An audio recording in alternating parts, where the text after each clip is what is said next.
we sell parts for Apple laptops and iPods and now iPhones. And we enable customers, well, consumers to do repair themselves. Whereas normally if something breaks, you have to throw it away or you have to go to Apple and pay them an exorbitant amount of money to fix it. You're pretty much up a creek. So we have do-it-yourself guides that are free on our website at iFixIt.com that show anybody, you, the reader, how to get inside and do just about anything to any Mac laptop or iPod and now iPhone. And Apple would love it if you bought a new iPod every year, but you really don't need it. They're not all that great and fancy and new. So we want to keep those existing devices on the road longer. So the kinds of things that you can do, you can upgrade the battery, you can replace the screen, you could replace the front panel if that's scratched and you don't like it. Same thing with a laptop. If you break a key off the keyboard, what are you going to do? You're going to buy a whole new laptop for $1,000 or $2,000? You can get a new keyboard for $100. I don't know what Apple's legal warranty policies are in France, but in the US, you can open the device, fine, it's yours, you own it, you can get inside the device without voiding the warranty. If you cause any damage, that can void the warranty. But getting inside it, doing a repair, a swap out, that does not void the warranty.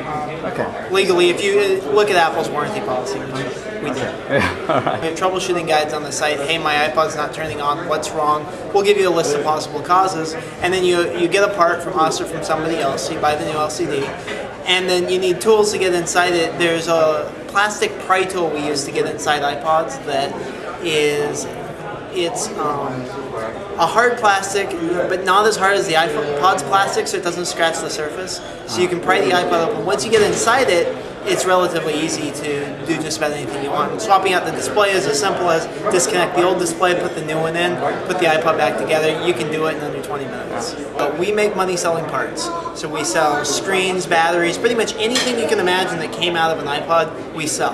Some of our parts are new, some are used, it just depends on the source. There's no way to get new logic boards for Apple components because everything's proprietary and copyrighted. So we sell used logic boards, but we do sell new screens and batteries and that sort of thing. It's because people are curious.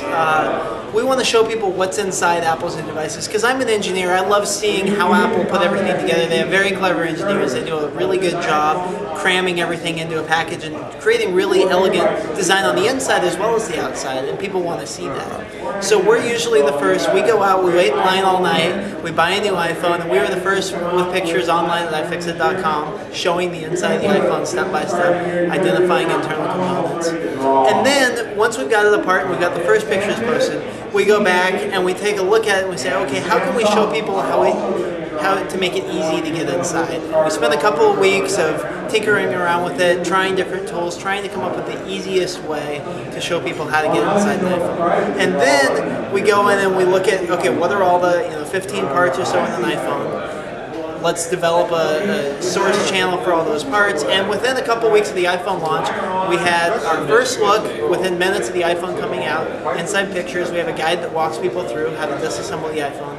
And we also have a complete parts store with every repair part you'd want for the iPhone. And we're selling a surprising number of iPhone parts already, even though it's only been out a month or so. What kind of parts for the iPhone do you sell? Well, we're selling screens, we're selling logic boards, the communications board, the antenna cover, which you can damage if you're not careful taking it apart, the back panel, just about every part that people sold.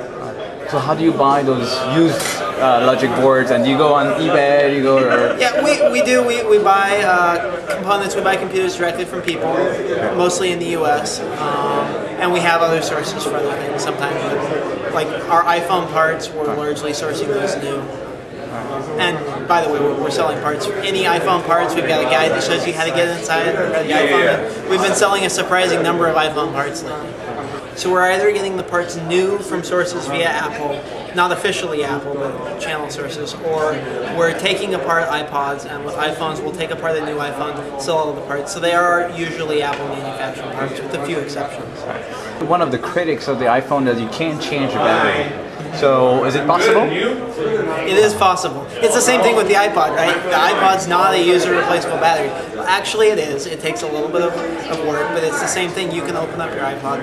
Thousands of people have bought parts from us, replace the battery in the iPod. It's the exact same thing with the iPhone. It's trickier than the iPods to get apart, but it's not necessarily as tricky as taking a whole laptop apart. But I firmly believe in empowering consumers to take control of their technology. If you can't open it, you don't own it. So we want to break the cycle of endless consumerism by allowing people to hang on to their devices a few years longer instead of replacing them every year, maybe replace them every 5 years.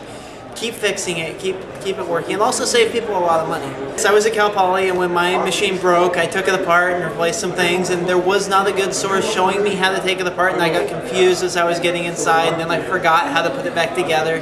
So I wanted a way to make it easy for people. So that's how we started, was with technical documentation, showing people step by step how to make it easy. Okay, remove this screw. Okay, there's a latch here that you wouldn't have known about unless you had a detailed picture, and we have very good pictures that show you how to get inside and do it. So when did you start iFixIt?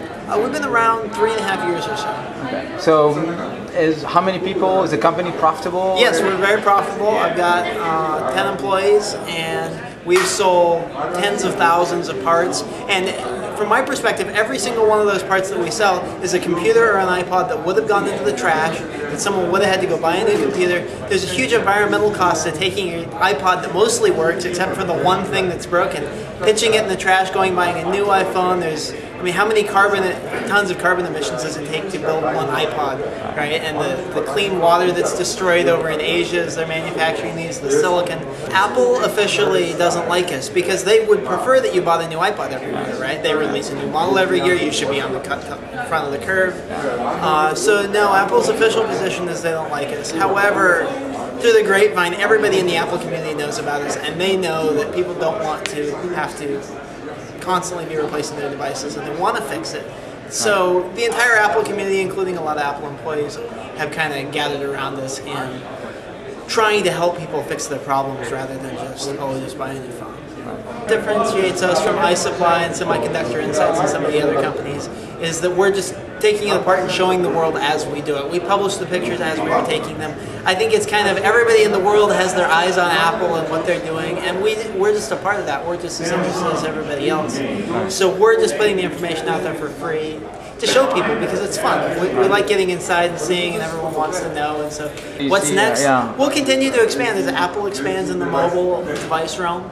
We don't do anything on the desktop side because we think that's going away. Apple's going to be focusing more and more on portables. So every new iPod and iPhone Apple releases will be the first to be disassembling them, showing the world, selling parts, and we're essentially a part of that support ecosystem. We're at the bottom level trying to help keep those Macs alive longer.